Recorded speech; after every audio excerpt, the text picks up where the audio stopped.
Today's pronunciation lesson is contrasting the sounds f and th. First, I will use each sound in a word. Then, I will put the words into a sentence so that you can hear them together with contextual clues. Please listen closely to the differences in the sounds.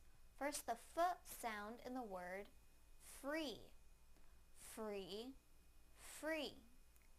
Now the th sound in the word three. Three, three. Now I will use them both in a sentence. If you buy 3, you get 1 free. If you buy 3, you get 1 free. If you buy 3, you get 1 free. Thank you for watching CartoonEnglish.tv's pronunciation lesson. Come visit our website for free lessons, games, and chat.